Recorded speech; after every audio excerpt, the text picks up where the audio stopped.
સ્વાગત છે સમાચાર સાથે હું છું નેહા। સૌથી પહેલા જોઈશું વેધર રિપોર્ટ।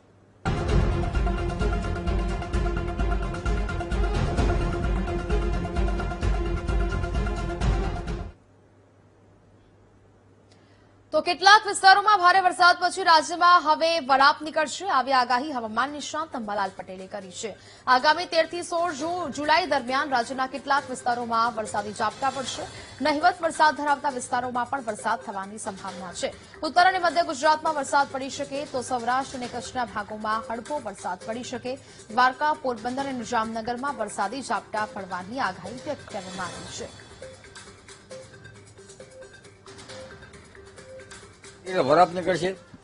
ખેડૂત ભાઈઓ વરાપમાં કૃષિ કાર્યો કરવા સારા। જો કે ઉત્તર મધ્ય ગુજરાતના કેટલા ભાગમાં અને લગભગ પૂર્વ ગુજરાતના કેટલા ભાગમાં વરાપ વહેલી થવાની શક્યતા ગણી શકાય, પરંતુ દક્ષિણ ગુજરાત અને દક્ષિણ સૌરાષ્ટ્રના ભાગોમાં વરાપ થોડીક મોડી થઈ શકે। વરસાદ અંગે જોવા જઈએ તો તારીખ 13 થી 16માં પણ લોકલ સિસ્ટમના કારણે ગુજરાતના ભાગોમાં વરસાદ થવાની શક્યતા રહેશે। પશ્ચિમ સૌરાષ્ટ્રના ભાગોમાં જ્યાં દ્વારકા, પોરબંદર, જામનગરના ભાગોમાં વરસાદ ઓછો છે ત્યાં પણ કંઈક અંશે વરસાદી ઝાપટા પડવાની શક્યતા રહેશે।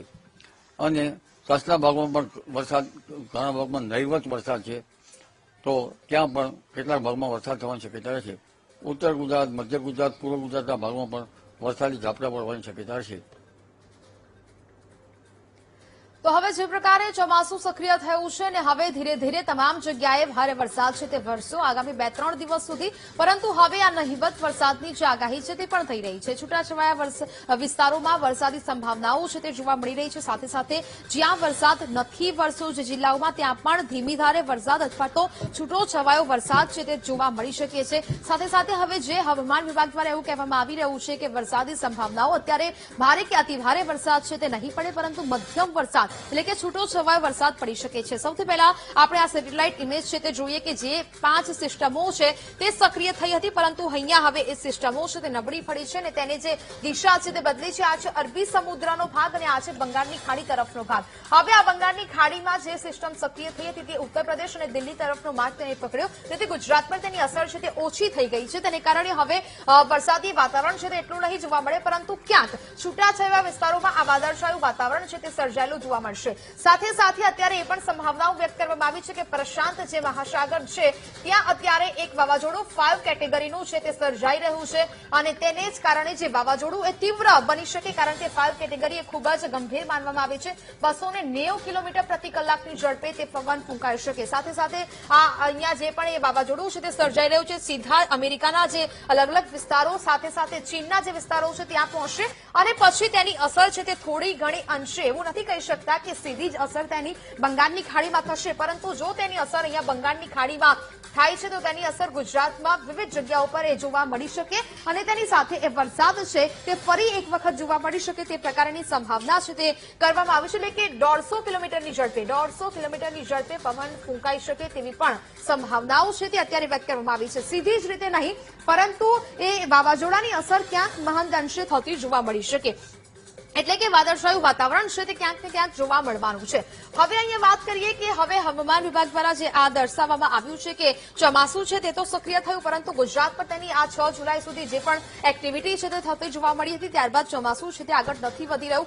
હવે જે પણ બંગાળની ખાડીમાં સિસ્ટમ સર્જાઈ હતી 5, એ સિસ્ટમ અરબી સમુદ્રમાં પણ તેની અસર જોવા મળી હતી અને હવે આ સિસ્ટમો છે ત્યાં બાજુ દિલ્હી અને ઉત્તર પ્રદેશ તરફ છે તે જોવા મળી રહી છે અને ગુજરાતમાં હવે ભારે વરસાદની અને અતિ ભારે વરસાદની આગાહી છે તે નહિવત જોવા મળી રહી છે। એટલે કે અત્યારે ગુજરાતમાં ભારે અને અતિ ભારે વરસાદ નહીં જોવા મળે, પરંતુ ક્યાંક ક્યાંક હવે આ જે દરિયાકાંઠાનો જે આ વિસ્તાર છે ગુજરાતનો ત્યાં વરસાદની આગાહી છે તે વ્યક્ત કરવામાં આવી રહી છે। આ દરિયાકાંઠાનો જે વિસ્તાર છે ત્યાં વરસાદ છે તે થતો જોવા મળી શકે। સાથે સાથે જે પણ જિલ્લાઓમાં વરસાદનું ટીપું પણ નથી જોવા મળ્યું, એટલે કે વરસાદ નથી નહિવત જોવા મળ્યો, ત્યાં પણ ધીમી ધારે અને હળવો વરસાદ છે તે થતો જોવા મળી શકે। હવે જાણીએ કે પરિસ્થિતિ આજની શું છે। તો હવે અહીંયા હાલમાં એ પરિસ્થિતિ જોવા મળી રહી છે કે આખા જિલ્લામાં થોડો એટલે કે છૂટાછવાયા જે વિસ્તારો છે ત્યાં વરસાદ થતો જોવા મળી શકે. આ બાજુ કચ્છમાં પણ જે નહિવત વરસાદ નોંધાયો છે એટલે કે સિઝનનો 2% જેટલો વરસાદ જ નોંધાયો છે ત્યાં પણ વરસાદ છે તે થતો જોવા મળી શકે. આ બાજુ વાવ, થરાદ, બનાસકાંઠા, પાટણ, મહેસાણા, ઉત્તર ગુજરાતમાં પણ એટલો બધો જોઈએ એટલો વરસાદ નથી આવ્યો અને ત્યાં પણ એ વરસાદની સંભાવનાઓ છે તે વ્યક્ત કરવામાં આવી છે. એટલે કે છૂટાછવાયા જે વિસ્તારો છે ત્યાં વરસાદી સંભાવનાઓ છે તે અહીંયા વ્યક્ત કરવામાં આવી રહી છે. એવું કહેવામાં આવી રહ્યું છે કે આ વરસાદ છે તે છૂટો છવાયો જોવા મળી શકે. આ બાજુ દક્ષિણ ગુજરાતના ભાગો છે ત્યાં પણ એ વરસાદ થતો જોવા મળી શકે. ભરૂચ છે, સુરત છે, નવસારી છે, દમણ છે, વલસાડ છે તે તમામ જગ્યાએ વરસાદ જોવા મળી શકે.